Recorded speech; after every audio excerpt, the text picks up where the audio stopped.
9. The time of God's power. Church and state were both ordained by God to serve and to glorify Him. The purpose of the state is to be God's ministry of justice, and the duty of the church is to be the ministry of grace, the ministry of the Word and the sacraments. However, throughout history, both church and state have usually been apostate. They have glorified themselves rather than the Lord. Washington, D.C. and the various state capitals give us imposing monuments to the wealth and power of civil government, and the country is liberally dotted with beautiful and costly churches. In spite of this, there is a famine of obedience to God and a widespread contempt for His word.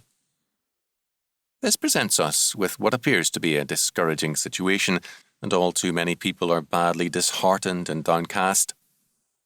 The reality is, however, that God's greatest miracles and His greatest advances of His work in history have been done outside both church and state.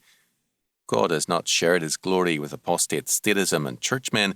He has never allowed them the luxury of saying that God's work is dependent on them. Examine the times of God's great works in biblical history.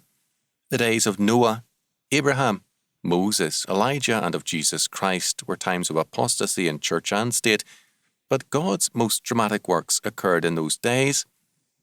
God's power has not been tied to institutions or to men then or since.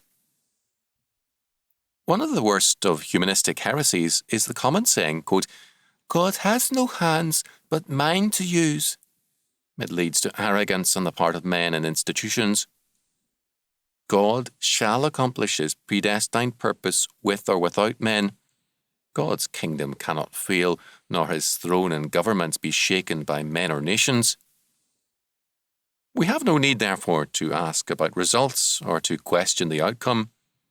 The duties God requires of us are plainly stated in Scripture, and we are required to be obedient, not to doubt the results.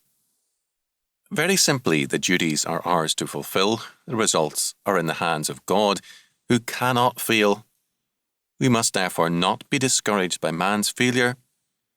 Quote, "Cease ye from man, whose breath is in his nostrils, for wherein is he to be accounted of?" Isaiah 2:22. God is on the throne, and every day is the day of His power.